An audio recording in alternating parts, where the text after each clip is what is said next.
अध्याय 1। Rich dad poor dad.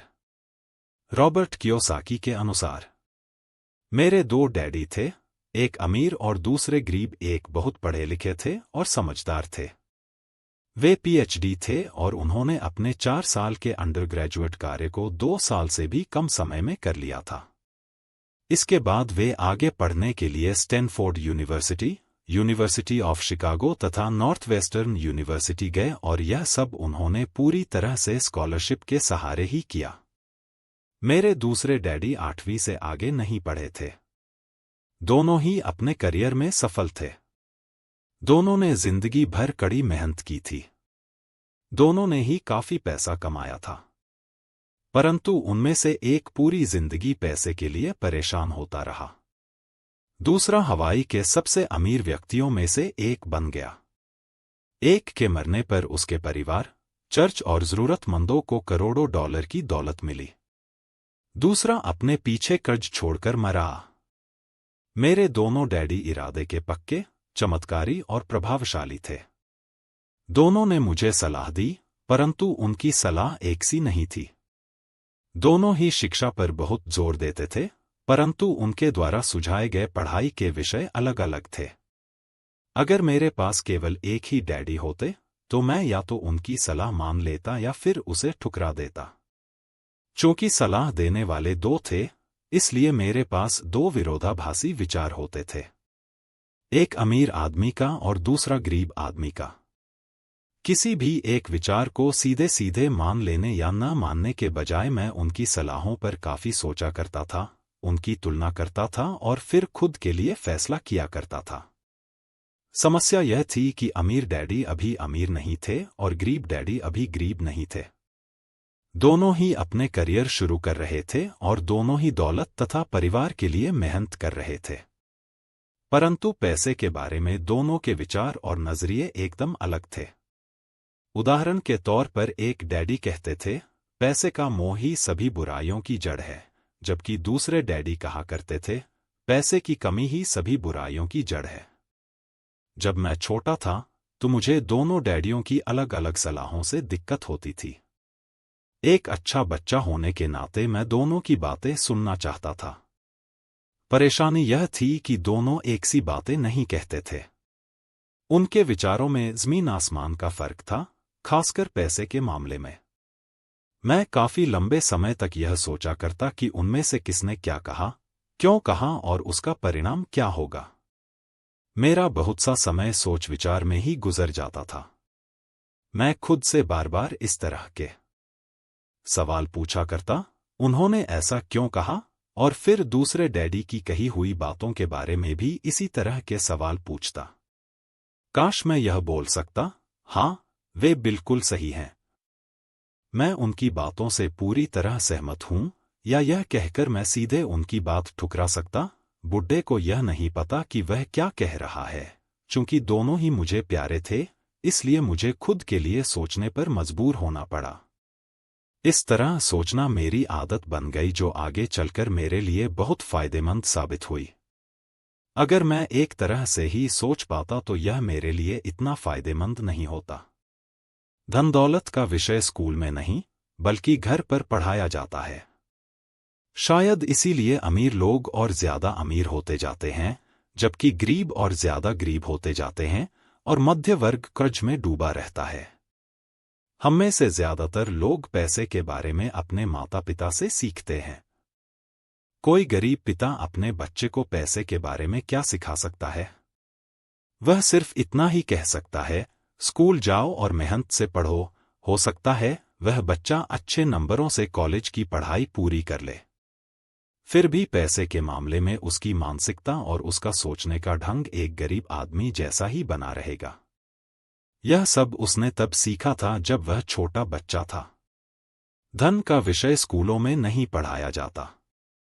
स्कूलों में शैक्षणिक और व्यावसायिक निपुणताओं पर जोर दिया जाता है, न कि धन संबंधी निपुणता पर। इससे यह साफ हो जाता है कि जिन स्मार्ट बैंकर्स, डॉक्टर्स और अकाउंटेंट्स के स्कूल में अच्छे नंबर आते हैं, वे जिंदगी भर पैसे के लिए संघर्ष क्यों करते हैं। हमारे देश पर जो भारी कर्ज लदा हुआ है वह काफी हद तक उन उच्च शिक्षित राजनेताओं और सरकारी अधिकारियों के कारण है जो आर्थिक नीतियां बनाते हैं, और मजे की बात यह है कि वे धन के बारे में बहुत कम जानते हैं। मैं अक्सर नई सदी में आने वाली समस्याओं के बारे में सोचता हूं। तब क्या होगा जब हमारे पास ऐसे करोड़ों लोग होंगे जिन्हें आर्थिक और चिकित्सकीय मदद की जरूरत होगी। धन संबंधी मदद के लिए या तो वे अपने परिवारों पर या फिर सरकार पर निर्भर होंगे। क्या होगा जब मेडिकेयर और सोशल सिक्योरिटी के पास का पैसा खत्म हो जाएगा? किस तरह कोई देश तरक्की कर पाएगा अगर पैसे के बारे में पढ़ाई की जिम्मेदारी माता पिता के ऊपर छोड़ दी जाएगी, जिनमें से ज्यादातर गरीब हैं या गरीब होंगे?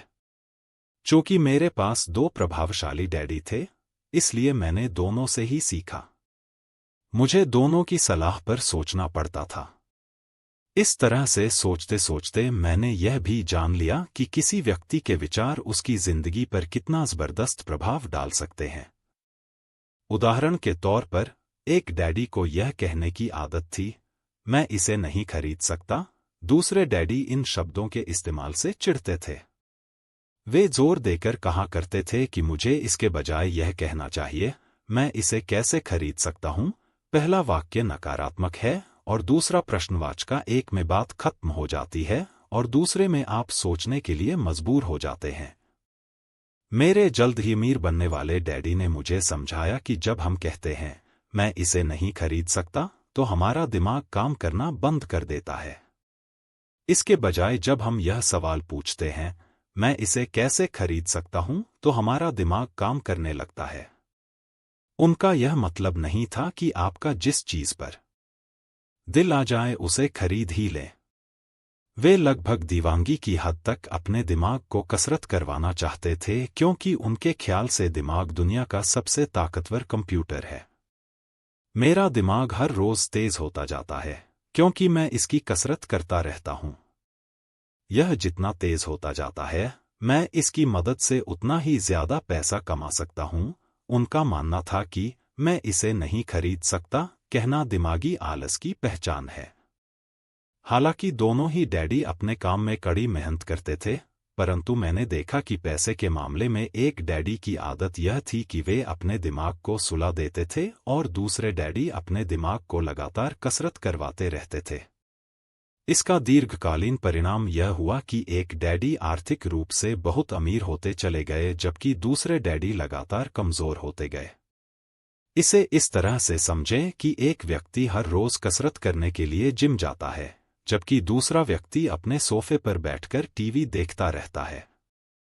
शरीर की सही कसरत से आप ज्यादा तंदुरुस्त हो सकते हैं और दिमाग की सही कसरत से आप ज्यादा अमीर हो सकते हैं। आलस्य से स्वास्थ्य और धन दोनों का नुकसान होता है। मेरे दोनों डैडियों की विचारधारा में जमीन आसमान का अंतर था। एक डैडी की सोच थी कि अमीरों को ज्यादा टैक्स देना चाहिए ताकि बेचारे गरीबों को ज्यादा फायदा मिल सके, जबकि दूसरे डैडी कहते थे टैक्स उन लोगों को सजा देता है जो उत्पादन करते हैं और उन लोगों को इनाम देता है जो उत्पादन नहीं करते।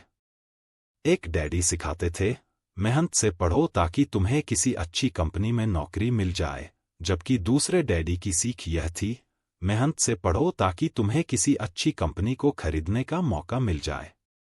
एक डैडी कहते थे मैं इसलिए अमीर नहीं हूं क्योंकि मुझे बाल बच्चों को पालना पड़ता है। दूसरे डैडी कहते थे मुझे इसलिए अमीर बनना है क्योंकि मुझे बाल बच्चों को पालना है। एक डैडी डिनर की टेबल पर पैसे और बिजनेस के बारे में बात करने के लिए हमेशा प्रोत्साहित करते थे। दूसरे डैडी भोजन करते समय पैसे की बातें करने के लिए मना करते थे। एक का कहना था जहां पैसे का सवाल हो सुरक्षित कदम उठाओ, खतरा मत उठाओ। दूसरे का कहना था खतरों का सामना करना सीखो। एक का मानना था हमारा घर ही हमारा सबसे बड़ा निवेश और हमारी सबसे बड़ी संपत्ति है। दूसरे का मानना था मेरा घर मेरा दायित्व है, और अगर आपका घर आपकी नजर में आपका सबसे बड़ा निवेश है तो आप गलत हैं। दोनों ही डैडी अपने बिल समय पर चुकाते थे, परंतु उनमें से एक सबसे पहले अपने बिल चुकाता था, जबकि दूसरा सबसे आखिर में। एक डैडी का यह मानना था कि कंपनी या सरकार को आपका ध्यान रखना चाहिए और आपकी ज़रूरतों को पूरा करना चाहिए। वे हमेशा तनख्वाह में बढ़ोतरी, रिटायरमेंट योजनाओं, मेडिकल लाभ, बीमारी की छुट्टी, छुट्टियों के दिन और बाकी सुविधाओं के बारे में चिंतित रहते थे। वे अपने दो चाचाओं से बहुत प्रभावित थे जो सेना में चले गए थे और 20 साल के सक्रिय जीवन के बाद उन्होंने अपने रिटायरमेंट और जीवन भर के आराम का इंतजाम कर लिया था। वे मेडिकल लाभ के विचार को पसंद करते थे और सेना द्वारा अपने रिटायर्ड कर्मचारियों को दी जा रही सुविधाओं की भी तारीफ करते थे। उन्हें विश्वविद्यालय का टेन्योर सिस्टम भी काफी पसंद था। कई बार नौकरी से आजीवन मिल रही सुरक्षा और नौकरी के लाभ नौकरी से ज्यादा महत्वपूर्ण हो जाते हैं। वे अक्सर यह कहते थे, मैंने सरकार के लिए बहुत मेहनत से काम किया है और इसलिए बदले में मुझे ये लाभ मिलने चाहिए। दूसरे डैडी पूरी तरह से आर्थिक स्वावलंबन में विश्वास करते थे। वे सुविधाभोगी मानसिकता के विरोधी थे। वे यह मानते थे कि इस तरह की मानसिकता लोगों को कमजोर और आर्थिक रूप से जरूरतमंद बनाती है। उनका दृढ़ विश्वास था कि आदमी को आर्थिक रूप से सक्षम होना चाहिए। एक डैडी कुछ डॉलर बचाने के लिए परेशान रहे। दूसरे डैडी एक के बाद एक निवेश करते रहे। एक डैडी ने मुझे बताया कि अच्छी नौकरी तलाशने के लिए अच्छा सा बायोडाटा कैसे लिखा जाए। दूसरे ने मुझे यह सिखाया कि कैसे मजबूत व्यावसायिक और वित्तीय योजनाएं लिखी जाएं जिससे मैं नौकरियां दे सकूं। दो प्रभावशाली डैडियों के साथ रहने के कारण मुझे यह विश्लेषण करने का मौका मिला कि उनके विचारों का उनके जीवन पर कितना प्रभाव हो रहा है। मैंने पाया कि दरअसल लोग अपने विचारों से ही अपने जीवन को दिशा देते हैं। उदाहरण के तौर पर, मेरे गरीब डैडी हमेशा कहा करते थे, मैं कभी अमीर नहीं बन पाऊंगा, और उनकी यह भविष्यवाणी सही साबित हुई। दूसरी तरफ, मेरे अमीर डैडी हमेशा खुद को अमीर समझते थे। वे इस तरह की बातें करते थे, मैं अमीर हूं और अमीर लोग ऐसा नहीं करते। एक बड़े आर्थिक झटके के बाद जब वे दिवालियेपन की कगार पर थे, तब भी वे खुद को अमीर आदमी ही कहते रहे। वे अपने समर्थन में यह कहते थे, गरीब होने और पैसा न होने में फर्क होता है। पैसा पास में न होना अस्थायी होता है, जबकि गरीबी स्थायी है। मेरे गरीब डैडी यह भी कहते थे, मेरी पैसे में कोई रुचि नहीं है या पैसा महत्वपूर्ण नहीं है। मेरे अमीर डैडी हमेशा कहते थे, पैसे में बहुत ताकत है। हो सकता है हमारे विचारों की ताकत को कभी भी मापा ना जा सके या फिर उन्हें पूरी तरह से समझा ना जा सके। फिर भी बचपन में ही मैं यह समझ गया था कि हमें अपने विचारों पर ध्यान देना चाहिए और अपनी अभिव्यक्ति पर भी। मैंने देखा कि मेरे गरीब डैडी इसलिए गरीब नहीं थे क्योंकि वे कम कमाते थे, बल्कि इसलिए गरीब थे क्योंकि उनके विचार और काम गरीबों की तरह थे। दो डैडी होने के कारण बचपन से ही मैं इस बारे में बहुत सावधान हो चला था कि मैं किस तरह की विचारधारा अपनाऊं। मैं किसकी बात मानूं, अपने अमीर डैडी की या अपने गरीब डैडी की। हालांकि दोनों ही शिक्षा और ज्ञान को बहुत महत्वपूर्ण मानते थे, परंतु क्या सीखा जाए इस बारे में दोनों की राय अलग अलग थी। एक चाहते थे कि मैं पढ़ाई में कड़ी मेहनत करूं, डिग्री लूं और पैसे कमाने के लिए अच्छी सी नौकरी ढूंढ लें। वे चाहते थे कि मैं एक पेशेवर अधिकारी, वकील या अकाउंटेंट बन जाऊं या MBA कर लूं। दूसरे डैडी मुझे प्रोत्साहित करते थे कि मैं अमीर बनने का रहस्य सीख लूं, यह समझ लूं कि पैसा किस तरह काम करता है और यह जान लूं कि इससे अपने लिए कैसे काम लिया जाता है। मैं पैसे के लिए काम नहीं करता, इन शब्दों को वे बार बार दोहराया करते थे, पैसा मेरे लिए काम करता है। 9 वर्ष की उम्र में मैंने यह फैसला किया कि पैसे के बारे में मैं अपने अमीर डैडी की बात सुनूंगा और उनसे सीखूंगा। यह फैसला करने का मतलब था अपने गरीब डैडी की बातों पर ध्यान न देना, हालांकि उनके पास कॉलेज की बहुत सी डिग्रियां थीं जो मेरे अमीर डैडी के पास नहीं थी। रॉबर्ट फ्रॉस्ट का सबक। रॉबर्ट फ्रॉस्ट मेरे पसंदीदा कवि हैं। हालांकि मुझे उनकी बहुत सी कविताएं पसंद हैं, परंतु अ रोड नॉट टेकन मुझे सबसे ज्यादा पसंद है। मैं इसकी शिक्षा का इस्तेमाल हर रोज करता हूं। द रोड नॉट टेकन, वह राह जिसे चुना नहीं गया। पीले जंगल में दो राहें बंटती थीं, और अफसोस कि मुझे एक को चुनना था। और मैं अकेला पथिक खड़ा रहा, देर तक यह देखते हुए कि यह कहां तक जाती है, झुरमुटों में मुड़ने के पहले। फिर मैंने दूसरी राह चुनी, उतनी ही सुंदर और शायद बेहतर भी, क्योंकि यहां घास ज्यादा थी और कम लोग गुजरे थे। हालांकि लोगों के गुजरने से यहां भी उतना ही नुकसान हुआ था। और दोनों ही उस सुबह बराबर थीं, पत्तियों पर काले कदम नहीं थे। और मैंने पहली को अगले दिन के लिए रखा। पर यह जानते हुए कि किस तरह रास्ते निकलते हैं, मुझे शक था कि मैं कभी लौटेंगा। मैं आह भरकर यह कहूंगा, आज से सदियों बाद शायद एक जंगल में दो राहें बंटती थीं, और मैंने कम चली हुई राह को चुना, और इसी बात से सारा फर्क पड़ा। Robert Frost, 1916। और इसी बात से सारा फर्क पड़ा। बहुत समय गुजर चुका है, पर मैं अब भी अवसर रॉबर्ट फ्रॉस्ट की कविता पर चिंतन करता रहता हूं। पैसे के बारे में अपने पढ़े लिखे डैडी की सलाह और नजरिए को न सुनने का मेरा फैसला दुखद था, परंतु यह एक ऐसा फैसला था जिसने मेरी जिंदगी की दिशा तय कर दी। एक बार मैंने यह फैसला कर लिया कि मुझे किसकी बात सुननी है, तो उसके बाद मेरी धन संबंधी शिक्षा शुरू हो गई। मेरे अमीर डैडी ने मुझे 30 साल से भी ज्यादा समय तक सिखाया, तब तक जब तक कि मेरी उम्र 39 साल नहीं हो गई। और इसके बाद उन्होंने सिखाना बंद कर दिया। उन्होंने यह देख लिया था कि मैं वह सब समझ चुका हूं जो वे मेरी मोटी बुद्धि में भरने की कोशिश कर रहे थे। पैसा एक तरह की ताकत है, परंतु इससे भी बड़ी ताकत है वित्तीय शिक्षा।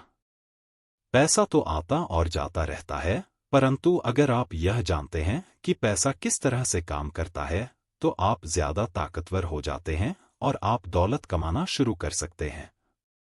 केवल सकारात्मक चिंतन से ही समस्या हल नहीं हो सकती, क्योंकि ज्यादातर लोग स्कूल में पढ़ते हैं और वहां वे कभी यह नहीं सीख पाते कि पैसा किस तरह से काम करता है, इसलिए वे पैसे के लिए काम करने में अपनी सारी जिंदगी बर्बाद कर देते हैं।